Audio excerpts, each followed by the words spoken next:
সকাল থেকে আমরা ঝড়ের মধ্য দিয়ে যাচ্ছি। এখন সমুদ্রের যে অবস্থা, আমি বাইরে বের হয়ে ভিডিও করব এরকম কল্পনাটাও আমার সম্ভব ছিল না। তো এখন আপনাদের একটা ম্যাজিক্যাল ভিউ দেখানোর জন্য আমি এখানে আসছি। আমি যদি একটু দূরে জুম করে নিই, এই যে জাহাজটা, শুধু এই জাহাজের ভিউটা দেখেন, সুবহানাল্লাহ, মনে হচ্ছে আল্লাহর কি অপরূপ সুন্দর সৃষ্টি।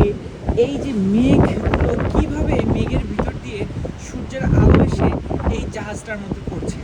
আর এখানে যদি আমি মেঘের অবস্থাটা একটু বলি, এই যে এত সুন্দর ওয়েদার বলবো নাকি ভয়ঙ্কর ওয়েদার বলবো এটা তো বুঝতেছে না, কিন্তু ভাই এখানে থাকলে প্রচুর বৃষ্টি, প্রচুর। ও, শুধু বাতাসের শব্দটা একটু শোনেন। এখানে আমি ছাড়া আর কেউ নাই। এটা যদি কেউ দেখে যে আমি এখানে এই সময় বাইরে এসেছি, খুব ভালোই বকা নিতে হবে। সমুদ্রের কন্ডিশনে শুধু একবার দেখেন, প্রচুর বাতাস ভাই। আমি আমার সারা জীবনে কখনো এত বাতাস দেখি নাই। একটু শুধু আমি জুম করে নিচ্ছি আপনাদেরকে একটু বোঝানোর জন্য। শুধু পানিগুলোর অবস্থা একটু দেখেন। সুবহানাল্লাহ, সুবহানাল্লাহ। আর এত কিছুর মাঝেও আমি একটু আগে এখানে একটা ওই সি গাল যে পাখিগুলো থাকে সেই পাখিগুলোকে দেখলাম।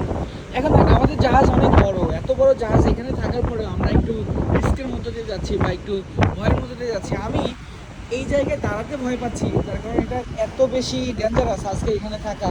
তার মধ্যে ওই যে দূরে যদি আমরা কিছু জাহাজকে দেখি, এই জাহাজগুলো কিন্তু আমাদের মতো এত বড় না, এগুলো হলো ছোট। এই জাহাজগুলো এখানে কীভাবে আসছে সেটা আমার মাথায় আসে না। তো এখানে জীবনে প্রথম আমি এই আমার সমুদ্র জীবনের অভিজ্ঞতায় এখানে এসে ভয়ের সম্মুখীন হচ্ছে। না ভাই, এখানে থাকা যাবে না, জাহাজ অলরেডি তুলছে, এখান থেকে পড়ে যাওয়ারও চান্স আছে।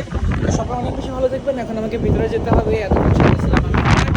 ধন্যবাদ এতক্ষণ ভিডিওটি দেখার জন্য। ফেসবুক, ইউটিউব, টিকটক সব জায়গায় আমার পেজ আর চ্যানেল আছে, চাইলে সেখানে আমাকে ফলো অথবা সাবস্ক্রাইব করে জানিয়ে দিতে পারেন।